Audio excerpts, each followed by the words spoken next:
Okay, so hello everybody. Welcome to another super special episode of PAR Meet the Artist.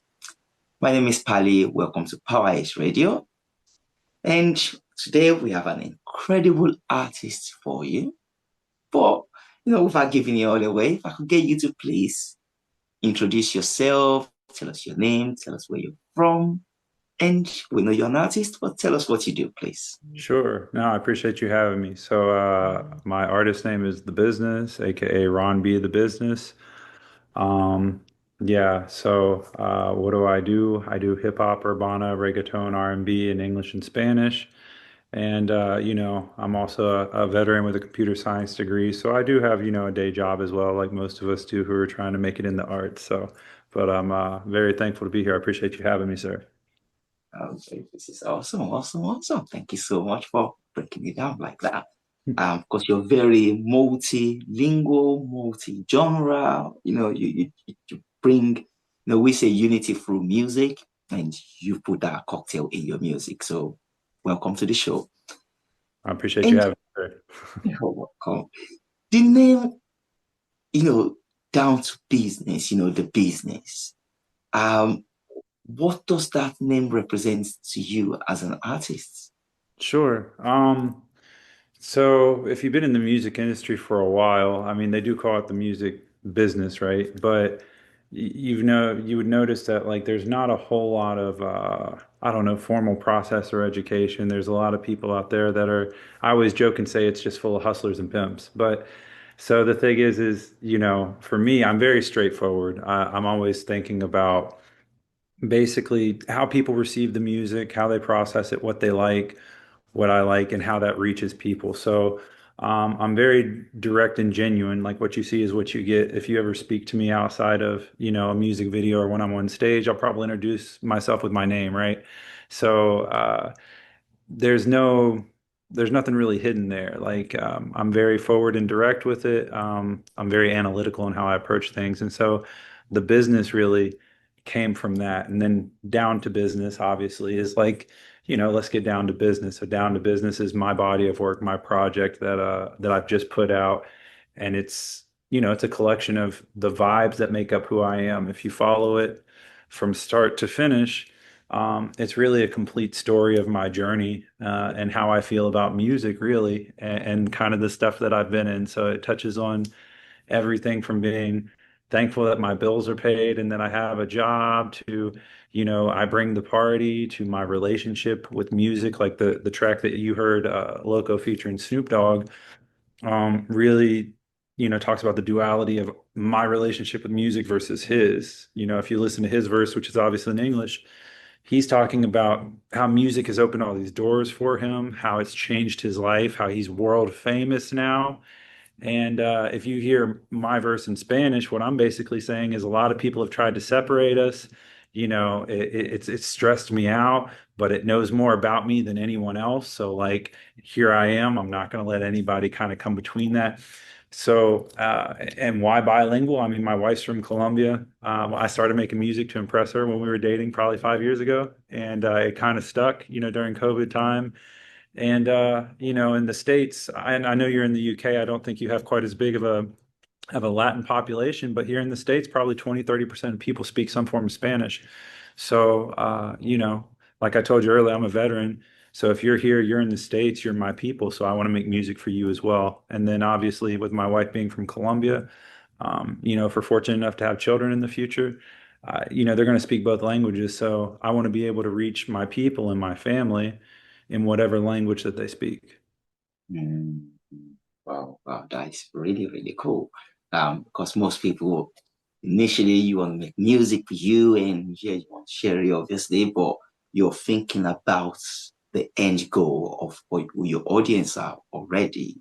So that's really, really commendable. Thank you so much for the answer. I like that. And you've mentioned you brought that Elephant Star is a room, the lead single Loco, which is from your projects down to business. Yes, sir. Why did this song have to be the first statement? Um, Well, so I mean, outside of name recognition, Snoop Dogg's probably the most famous rapper on planet Earth, not named Drake or Kendrick Lamar, right? And I mean, you could even argue he might be more famous as a pop culture icon. So I grew up, I was born in the late '80s, so Snoop Dogg was a staple in everyone's household. You didn't even have to be a rap fan to know who Snoop Doggy Dogg was, right? Now, how the song came about, the song was originally.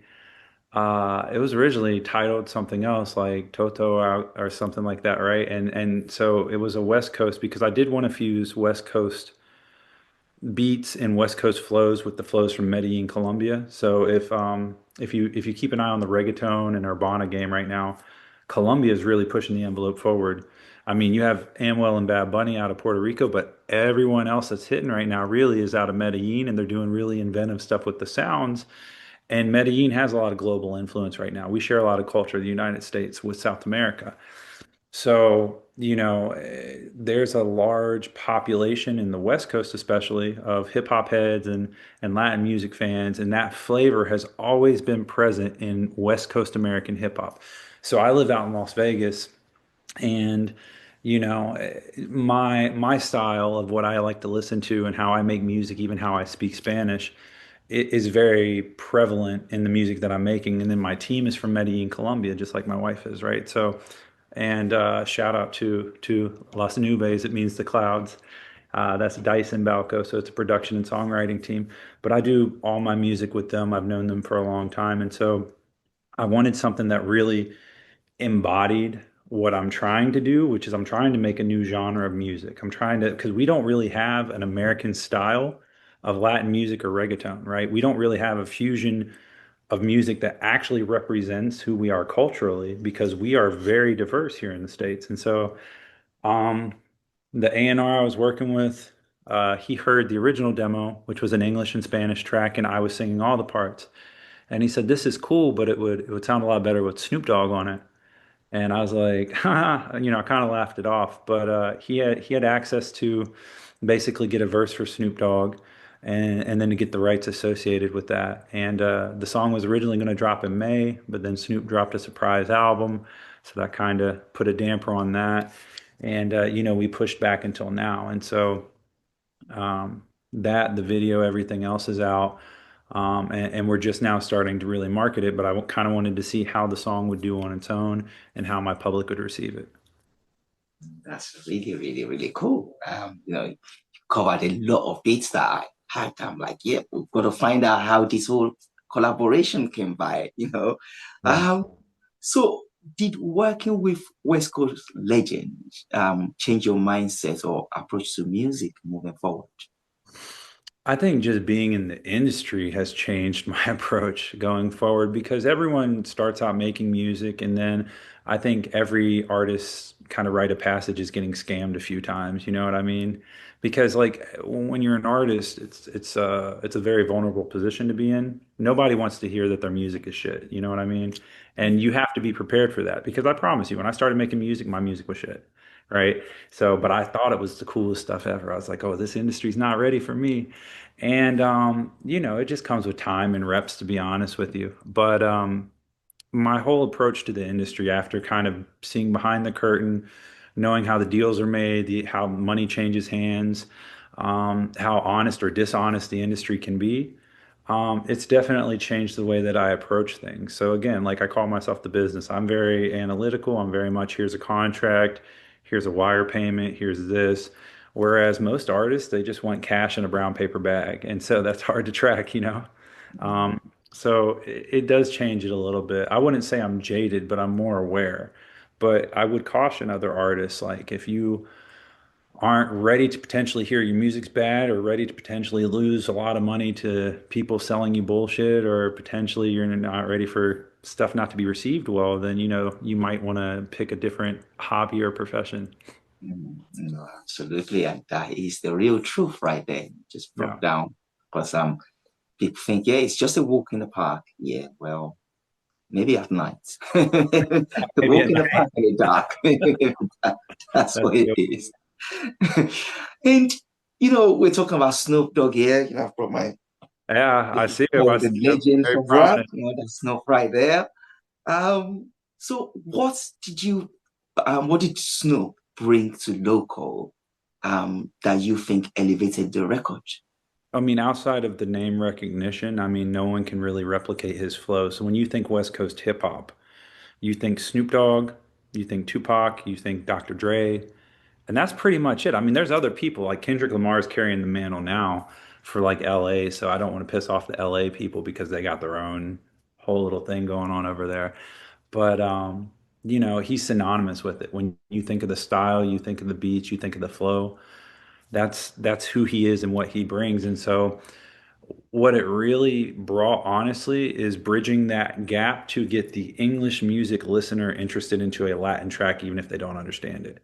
So, what it's representative of is that it's okay as an English speaker to listen to the Spanish music, and it's okay to even, I would go a step further. I encourage people to start learning another language. It doesn't have to be Spanish, but I traveled all over the world. Like I said, I was in the war and stuff, and so everywhere else I went, people speak multiple languages. Pretty much, it's us and the British who speak one language. So, you know, and I think about it now, how rich my life has been culturally and then with friendships and everything else, and how many opportunities I would have missed out on if I was limited to just English. Not that there's anything wrong with that, but so bringing someone like a Snoop Dogg onto a track, it really just kind of opens up the door. It's a little bit more inviting for people who normally would not consume this music to kind of dip their toe in the water.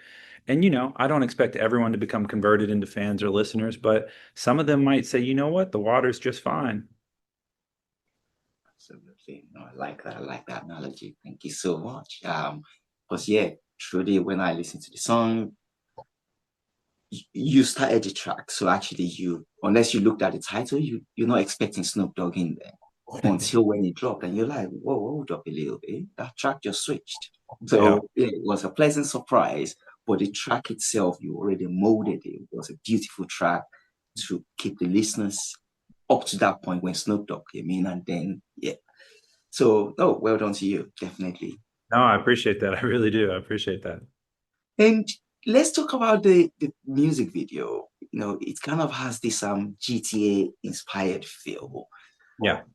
Why that visual style? What does it represent for you? Sure. So I wanted to create a world that essentially was inside my mind and how I'm thinking about the music and kind of the journey that the music is taking me on. And that's why you have this like godlike figure, Snoop Dogg, appear from the cosmos because he's just basically coming down and kind of giving his 2 cents on it and kind of, that's the encouragement to keep going right there because you see what you can become. In terms of the aesthetic, when I made the song GTA 6 was, still supposed to come out this year and getting pushed back, and I, like everyone else, I like video games. Like I'll probably play that one when it comes out. But there's two parts to it. One, it was a vision that I discussed with a gentleman named Donnie Arcade. He's a brilliant producer. He's a brilliant animator. He's really good with not just AI animation, but creating that himself. So he created a lot of those elements and then generated some of those other elements. And he really drove the storyboard for the aesthetic based off of the emotions that the song evoked. But I mean, the other part of it is you want to be on the cutting edge of technology and use that. And then there's also a financial and business aspect of it. Like Snoop Dogg's a goat. Snoop Dogg's worth probably over $1 billion now. I don't pocket watch, but if you read the news, he's probably a billionaire now. So the other thing you got to realize is when an artist already has everything and they don't need anything. I mean, if you want like an hour for a music video, you're probably going to be about 50 to $100,000, even if you know the person, right? Because they got to move, that's their team, everything else. So then, how do you do the song justice when you have name, image, and likeness rights? And how do you create something that kind of brings the listener into your world and helps them to experience your music in the way that you want them to? And the video originally released for a little bit on Snoop's page, and then we had pulled it back because we found out late that he was going to do a surprise drop in May for his album. But if you look at, he has a video called Sophisticated Crippin', and he used AI to generate that. And if you look, there's a lot of elements that came from my video that made it into his video. So, which I thought was pretty cool. I'm not even mad about that. I just think it's cool to kind of inspire one versus the other. You know what I mean? But that's why really is it's like something that people recognize. It's something that people will gravitate towards. And again, when you do it in that style, I can put me floating in space. I can put Snoop Dogg's eyes glowing and make him a giant, and then make him very small, and then so it really does capture just kind of like the track title, Loco, crazy. You're inside my head. No, nice, nice, nice. I like the way you broke that down. You you definitely really thought about it all. No, down to the business. It's not just a kind of album title. It sounds like it's a mission. Yeah. Um, so that phrase itself, what does it mean in life right now? Well, I mean, getting down to business is doing the work that's got to be done. You know what I mean? It's talking business. So it's one thing to know the path, it's another thing to walk the path. And yes, that's from Morpheus, in the Matrix. So if you have younger listeners, they probably have not seen that movie, but it was, that movie was the best-selling DVD of all time for a long time for a reason. But that's the truth. Like down to business. What does down to business actually mean? It's like, all right, this is who I am. This is what I'm about. Like, let's get down to business. I speak English, I speak Spanish. This is my story. This is what I'm transmitting to you all. And, we're going to let capitalism sort it out. Great, great, great, great. And when you left it there, I suppose, what do you want listeners to understand about you after hearing the full album from Mm, Down to Business? sure. That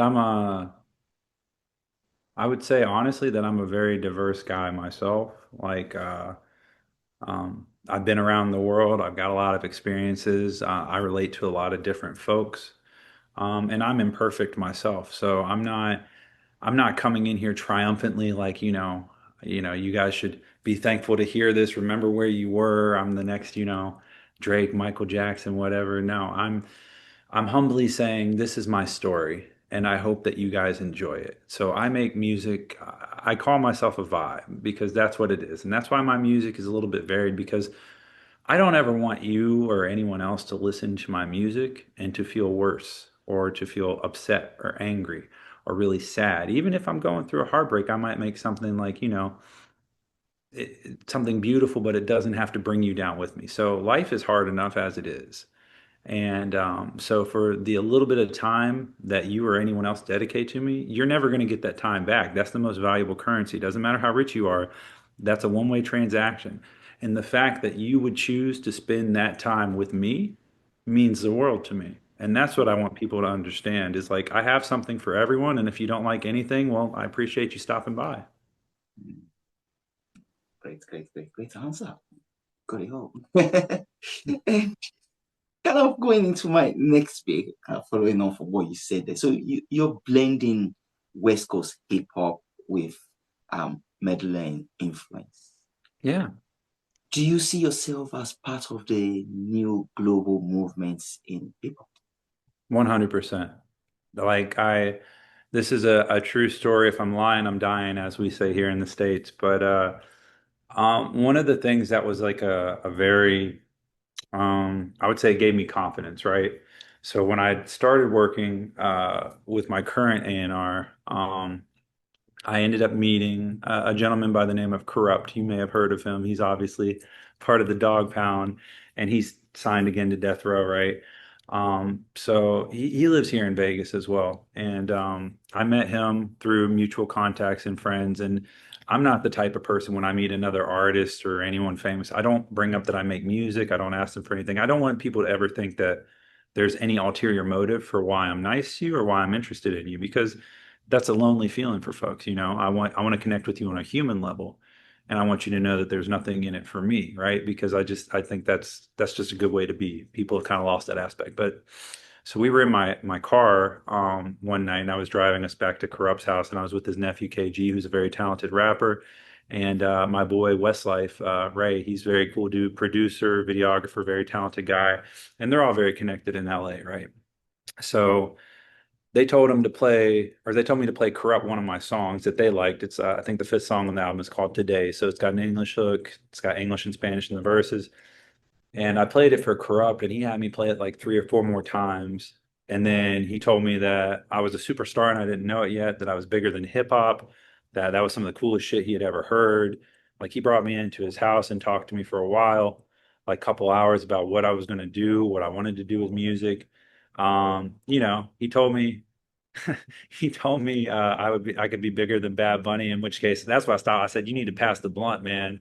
Like that's some good stuff. You smoking that good pack over there. Now we weren't smoking, but that's just my humor. I didn't really know what to say because I think he sold 40 million records, including his own stuff and features and everything else in his career. And he's telling me that I'm bigger than hip hop and he's huge in hip hop, So that was really cool because you never really know when you have a team that you construct and you're paying them and then your friends come out to support you. I think most people are too polite or they don't want to like hurt your feelings or destroy your dreams. They don't want to be known as that person just in case one day you do make it big and you're like, hey, fuck that guy. So um, so I get that, but for another artist of that caliber to basically tell me that my stuff was really good and unlike anything that they had ever heard, um, that was really cool. And so yeah, I see myself as blazing the trail for this American Latin trap soul fusion that's going on. And I hope more people kind of make that because there really isn't a good lane to put myself in, right? So I'm kind of carving my own lane. And in the process, I'm telling other artists, open yourself up. We're not competition. Like just because I win doesn't mean you have to lose. Like we can both win. There's 8.5 billion people on the planet. There's a listener for all of us. Actually, that's really really true. As they say, they used to say in my language, say the sky is so big for all birds to fly without kind of Yeah. achievements reaching that. So yeah, absolutely, I like that. And while we're talking about messages, what message do you have for artists trying to stay authentic while crossing cultural boundaries? Um, I mean, you always want to be respectful in the process, right? Like, I have a song I released on my first album I had done in 2023 called Preludio, which just means prelude, right? So, and it's called Alive, but I sing in patois there, right? So, and the guy who wrote it with me, he speaks patois because his dad's Bahamian, and so and I credit him for that. And the reason I did is because I really like reggae and stuff. So I think you can make other cultural music and kind of be respectful, understand the culture. Like with me, for instance, my wife is from Colombia. I'm fluent in the language. I lived in Medellin for a long time. So it's kind of like I read a study when you're bilingual, you have two personalities, and that's very true. And it comes out in my music because, how I'm speaking to you right now is Ron in English versus how I might speak or interact with you as the business in Spanish, could be completely different. And so I think when you want to stay authentic, you don't have to change who you are or what you do just because you're changing a genre or a language. You bring your flair to it and you just be aware of the audience and what you're trying to do. Like don't fake it. Like be authentic, be honest with who you are, why you're here, why you're doing it, and just go from there. That's a really, really great answer. Because if you put your authentic self out there, like-minded people will find you. Yeah. Your fake self out there, like-minded people You will hope find so. you. Yeah. Yeah, you hope so. I mean, I tell other artists too, like your authenticity is what differentiates you. All right. If we wanted to just hear mechanically perfect music, we have AI for that. If I want to hear something that sounds like Bad Bunny, I'm just going to listen to Bad Bunny. You know what I mean? So there's, I think, 70,000 new songs released every day all over the internet. So that's, you're literally bringing sand to the beach when you release new music. So how are you going to differentiate yourself? How can you stand out in an industry that's, got various levels of checks and balances in terms of like gatekeepers, payola, industry giants who can literally manipulate markets. So then how do you stand out or what chance do you have as a small independent? And so you need to focus on your messaging and what makes you different and what makes you happy. and then people will naturally resonate with that, or at least that's what you hope. No, that's a powerful message. Thank you so much for that. And kind of as we're wrapping up, people are like, hey, where can we go and hear more? So do you have a website? Do you have a social media handle? What should we search for? And what's the best way for people to connect to you? No, absolutely. So if you go to Google and type in "down to business" all together, and then the business, you'll find a little blurb about my album, and you can find links to my music videos at the Business Vivo, my Vivo channel, social media. On TikTok, I'm at Ron Raps, and on Instagram, I'm at tha.bzn.ss. So for the business, and you'll see me there. You know, feel free to follow me, give it a listen, drop me a message if you like it. Hell, drop me a message if you don't. Tell me why. I'm very open. I'm very honest. I really like it when people discover my music, and I like it when they let me know that they've taken the time to listen to that and they've shared that time with me. So. Yeah, that's really, really perfect. Thank you so much. Be there to caption it and go and follow. And what's next for the business after Loco? More visuals, more collaboration, or live performances? So I do have a small tour on the West Coast that I'm setting up right now. So we should have dates for that soon, but it'll be in February. I do have a music video coming for the lead song, or the first song off of Down to Business is called "Beautiful Day." That one's in English. I encourage people to check that out. More reels and visuals, more live performances, and then kind of as a surprise, I have an EDM house mix single called "Only Friends" dropping on New Year's Eve to kind of ring in the new year. Completely separate from the album and the project under 1332, but I this year I want to move with intent and purpose, and I'm sitting on a whole catalog of music I haven't released, and I don't know why I haven't. So I'm just going to start regularly releasing music and blessing those folks who like what I'm putting out. That's really, really cool. Thank you so much. And so, just as a closing bit, just gonna throw a few quick fire round. That's Sure. what this bit called. And yeah. So the first one is for you, coffee or tequila? Coffee. Coffee. Studio late at night or early morning? Ooh, early morning. First hook or verse first? The hook. The hook. English or Spanish today? Oh man, I speak more Spanish in my household, so I'll probably go with the Spanish. It's easier to write in Spanish. Well, so headphones on or speaker blasting? Speaker blasting. That's nice. And who is more local, you or the industry? Oh, the industry by far. I mean, I'm pretty crazy. Don't get it twisted, but yeah, the industry is just a whole nother level. And what's one word to describe hearing Snoop on your track? Surreal. So, great word. And GTA mission or free roaming? Man, I need the structure, so the mission. I need the structure. That's nice. And would you rewind your own song or skip it? Mm, I'd probably skip it, but that's because I've heard it so many times, like they're all like my kids and stuff. So I want to hear other people's music. Wow, that's nice. And biggest studio distraction, phone or people? People. I invite very few people to studio sessions at all. It's just a waste of time and money.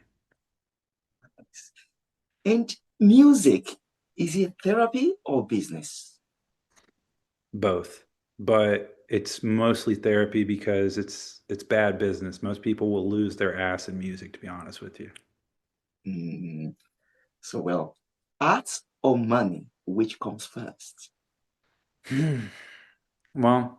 For me, the art comes first, but that's because I have a separate career. But if you're a starving artist, then you would probably ask for the money. Well, fame, is that a goal or a side effect?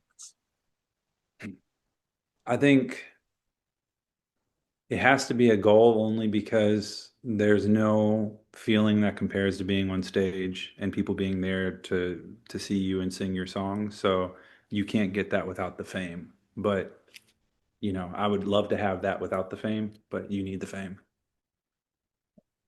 So do you trust your guts or do you trust the data? I trust data. Um, my gut's been wrong a bunch of times. So So in the final one, risk or comfort? risk, risk. Comfort is complacency, and complacency, they taught us in the military, complacency kills. So Great, great, great. Well, thank you so, so much. It's been an amazing session chatting to you about your music, about everything. I think we should do this again. But yeah, any closing remarks from you? no, I had a great time. I definitely love to do this again. Thank you for having me on. And like I said, I hope you find more stuff from the project that you like and your listeners enjoy it as well. Super, that's great. So yes, thank you so, so much. It's been a pleasure. Thank you, Yeah, sir. we'll catch up again soon. Bye. More music variety on Power Ace Radio.